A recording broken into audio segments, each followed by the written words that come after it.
Stocks rally on Wall Street on Friday after jobs data for the month of December indicates inflation may finally be easing. Asian markets start strong after China reopens its borders.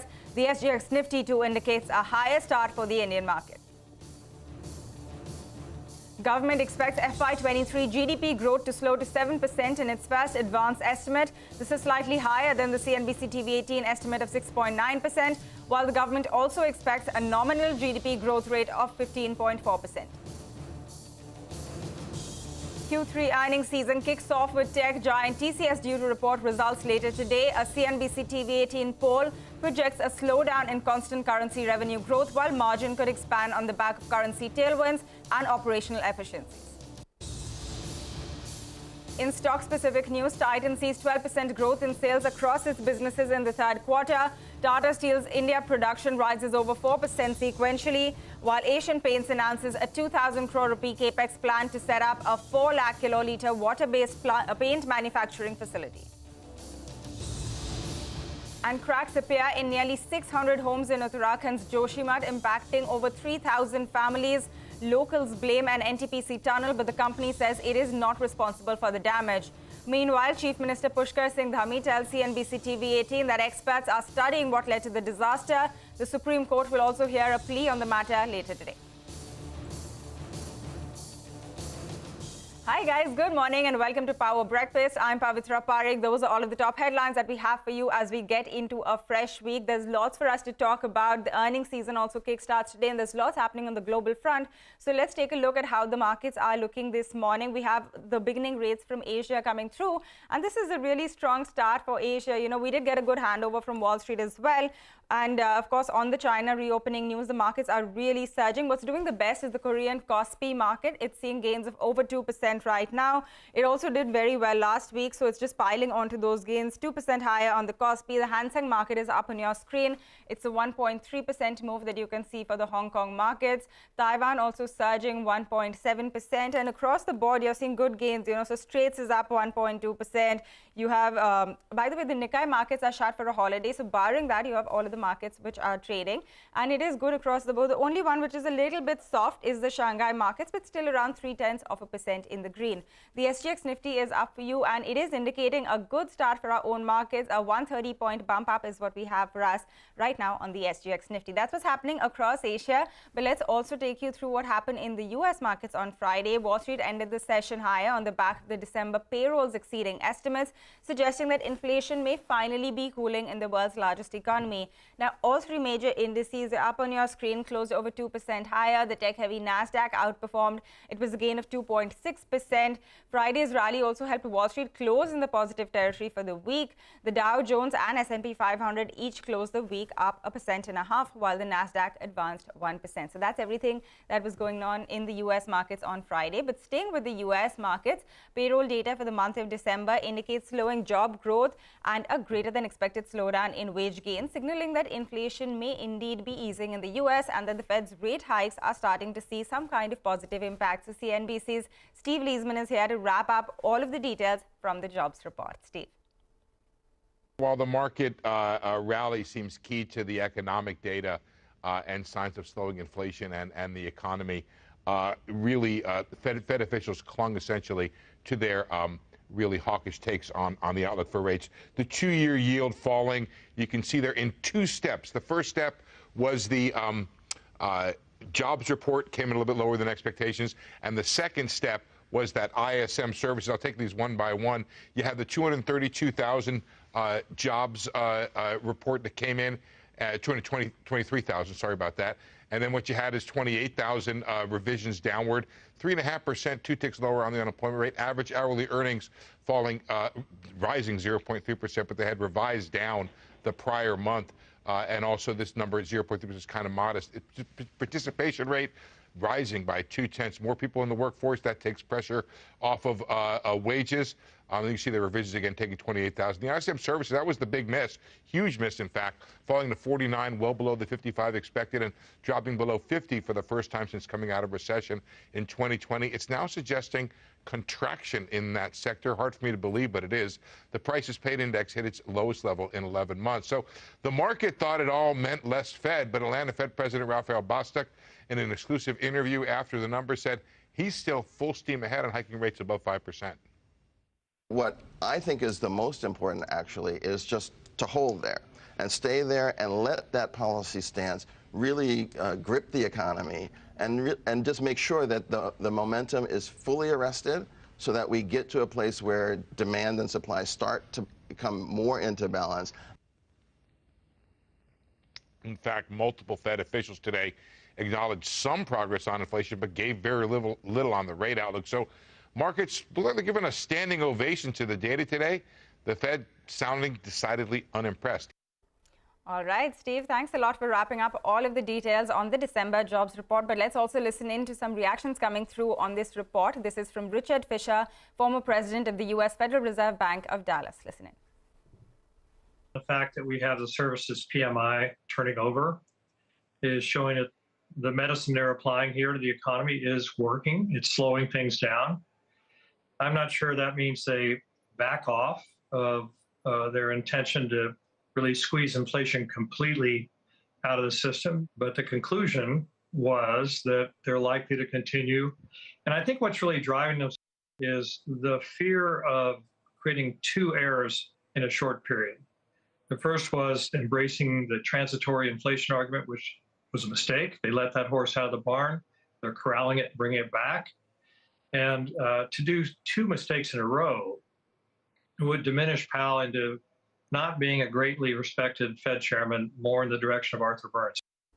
All right, that is some important opinion coming in on the jobs report. But let's also bring you the final update in our global market wrap this morning. European markets ended the first week of 2023 with strong gains. The French CAC index surged close to 1.5%. The German DAX was up 1% at the close of the week as well. And the British FTSE index saw a gain of 65 points. In fact, the pan-European stock 600 closed over 1% higher. This marks a 3.4% rise last week, which is its best performance since mid-November. Now, remember, the big macro cue that came through from Europe is that the Eurozone inflation rate, it dropped for the second consecutive month for December. So headline inflation, which includes food and energy costs, came in at 9.2% and follows November's headline inflation rate of 10.1%. So that's some important data that we're tracking coming out of Europe as well. But that's everything that's going on globally. Let's talk about all of the cues that you should track as we get into a fresh trading session. We have our research team here with the trade setup. Mangalam, Surbhi, as well as Vivek all join me now. Guys, a very good morning to all of you. And Vivek, let me come to you first. You know, last week wasn't the best for our own markets, but at least the handover this morning looks quite positive. Absolutely right. You know, last week was one where, Nifty cooled off quite significantly. Both IT as well as the financial SPAC saw a bit of selling off. But, the overnight cues, the cues that we have taken from the weekend, something that's quite encouraging, quite positive. As you mentioned, most of the U.S. indices actually saw, quite a bit of a sharp rally on the back of the fact that there was a slowdown as far as wage growth was concerned. The European markets too actually saw their best weekly gain since November 2022, and the Eurozone inflation went down or cooled off for the second straight month. Now, talking about crude oil prices, crude oil prices have seen quite a bit of a significant sell-off. So crude oil prices fell almost 8% for the week gone by, and Brent futures now trading closer to the $78.50 a barrel mark, and WTI futures closer to the $73 a barrel mark. Now, when you're coming to our own markets, what is it that is most important to keep an eye out for? The first thing, Q3's earnings season kicks off. TCS will start off the earnings season. And, this particular week, you will see quite a lot of IT majors coming out with their earnings, and markets will take significant cues from both the results as well as the management commentary. IT and banks were the top laggards in the week gone by. FMCG saw a little bit of a defensive buying strategy. So this particular week, it'll be interesting to see, while SGX Nifty is indicating a gap up, whether these gains are, sold off or, they continue or they're held on to in today's trading session.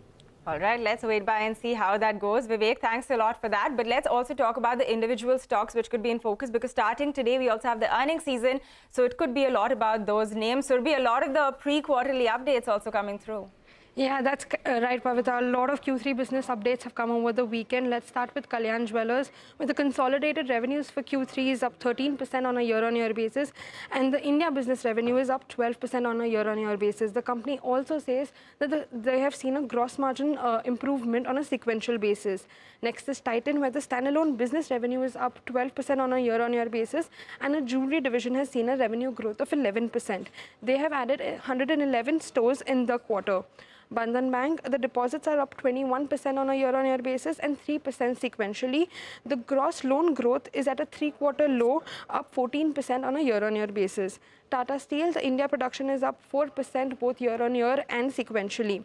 Phoenix Mills, where the month of December has seen a consumption of 926 crores, up 122% when compared to the pre-COVID levels. And the occupancy at St. Regis was at 81% versus 79% same time last year. Few other stocks that will be in focus today is Ashoka Buildcon, where the company emerges the lowest bidder for NHAI project worth 2,200 odd crores. Asian Paints, where the board has approved setting up a new water-based paint manufacturing facility. The capacity will be 4 lakh kiloliters per year and the capex will be close to 2,000 crores. And lastly, as you said, officially earnings seasons have begun and we will be watching out for TCS Q3 numbers as well. Oh, absolutely. This entire week could be a lot about IT, right? Surabhi, thanks a lot for that. By the way, TCS saw a 3% cut on Friday. The entire IT index itself was down around 2%. So let's see how those stocks fare in today's trading session. But Mangalam is also joining us and he has all of the cues from the futures and options space. Mangalam. Good morning. So this Monday morning, we start with the Nifty closing on Friday at a very crucial juncture, because if you just take a look at the way the Nifty closed on Friday, 17,859, which was a little above December's low of 17,774, but also below the 100-day moving average of 17,904, a mark that has been a support for the Nifty for the last few trading sessions. And below this, the important support would have come only around that 17,500 mark, which is the 200-day exponential moving average, all suggesting that maybe there could be a bit of a bounce. And this morning, we look at the SGX Nifty, a bounce of almost 130 points is on the cards. And now the big question is what happens after this bounce? Will the gap up be bought into or will there be some selling? The question to that, the answer to that question is what the FIIs do, because they are now down almost 2,900 crores in the cash market is what we've seen on Friday. Not just that, in index futures as well, their shorts are at 59%. And importantly, while they bought more calls than puts on Friday, they also sold 2.37 lakh calls. So that's telling you that on the way up, we are likely to face a fair amount of hurdles. What are those hurdles that we're witnessing? Just take a look at a couple of these option strikes that I'm looking at. 17,900, the call out there added close to around 42 lakh shares for a premium of 100 odd rupees. 17,900 put added about 15 lakh shares for a premium of 110 rupees. A total premium of 210 odd rupees out there. 18,000 call, that added almost 68 lakh shares for a premium of 62 rupees. 17,800 put, almost around 72 odd rupees in terms of premium out there. So you just add the premium to all these strikes and you will see that the option writers were looking at a range between 17,700 at the lower level and 18,100 at the higher level. The SGX Nifty is indicating a start at the higher level itself. The put call ratio 0.75 indicates a bounce. So the answer to whether the market moves higher or not lies in what the Nifty Bank does, which has fallen about 1,250 points in the last 3 sessions. And it is also bouncing to important technical levels that are there for you on the screen. All right, so we're going to watch out for how that moves through the day. Mangalam, Surabhi, as well as Vivek, thank you very much for joining us and taking us through the trade setup this morning. With that, it's time for our first short break on the show. But when we...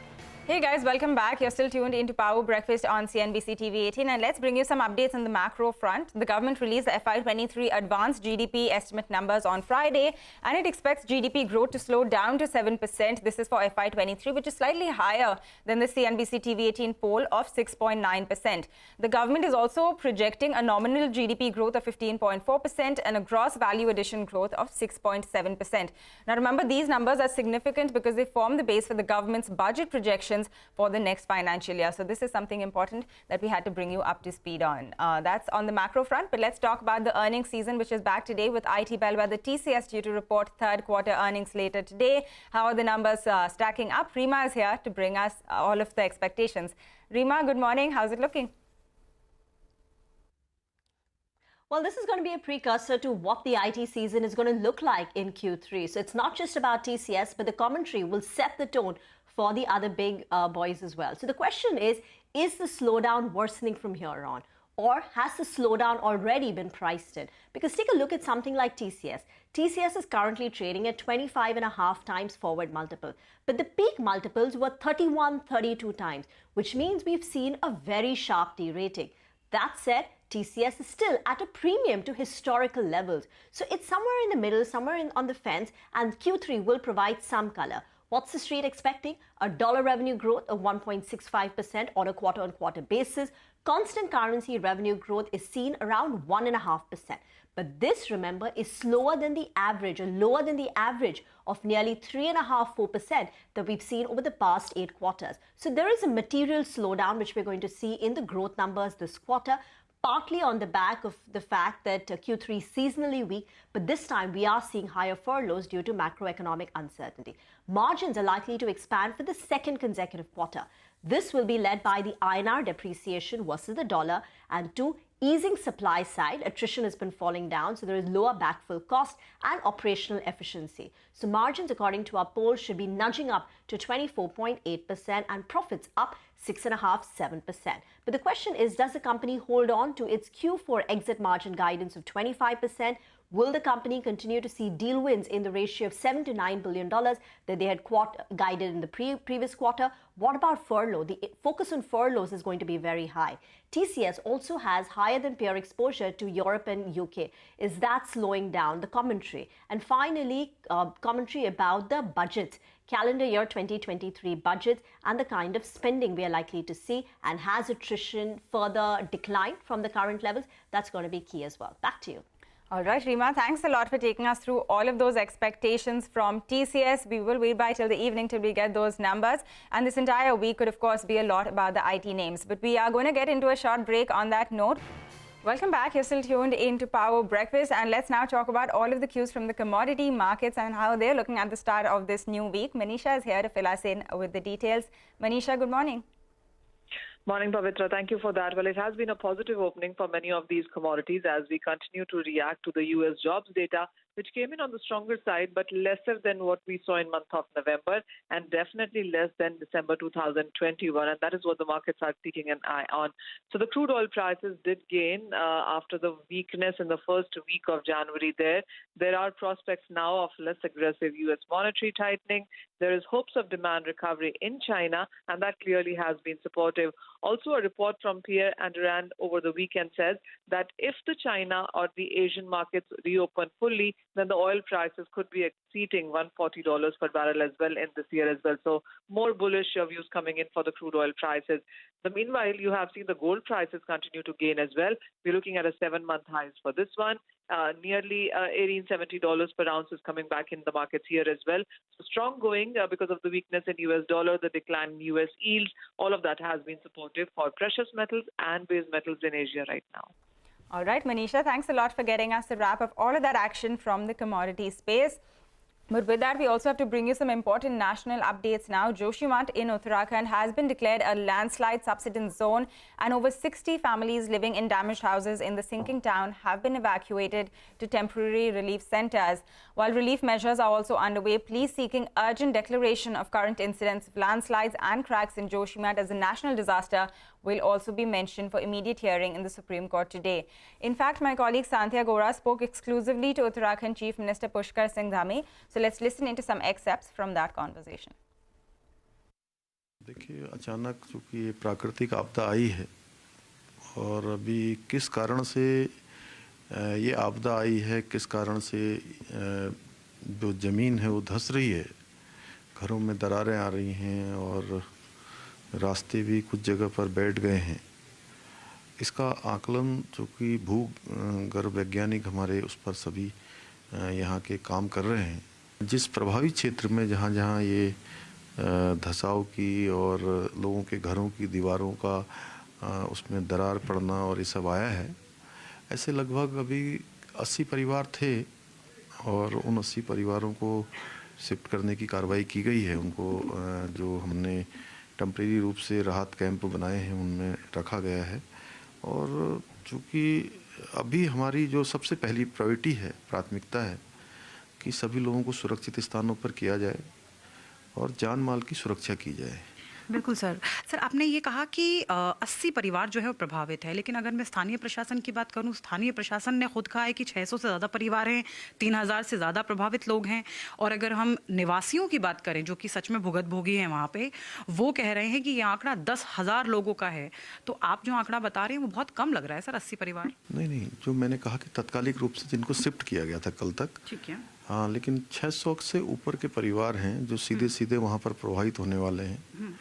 उन सभी को shift करने की बात भी है और आप ऐसा मान के चलिए कि ये संख्या बढ़ भी सकती है, लेकिन हम भगवान से प्रार्थना करते हैं कि ये यहीं पर रुक जाए और सब स्थिति सामान्य हो जाए।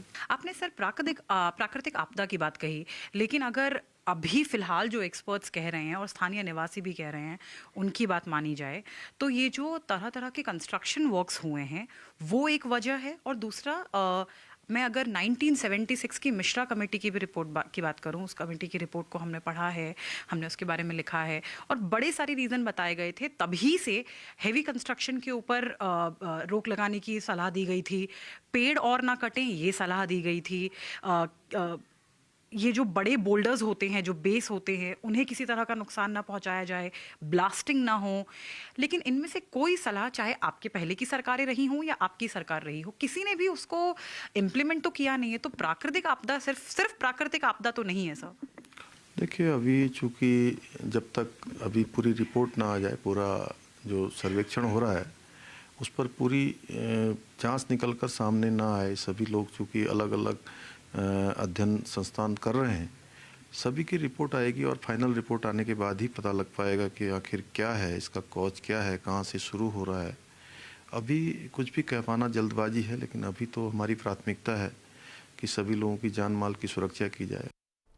All right, extremely unfortunate event in Uttarakhand, but we hope that the situation does ease and that everybody on the ground is safe. On that note, we're going to wind down on this edition of Power Breakfast with the news that the Asian markets are surging. Hang Seng Kospi both over 2% in the green. The SGX Nifty also indicating a big bump up at the start of the trading session. So thanks for tuning into Power Breakfast. Bazaar Morning Call up in 2.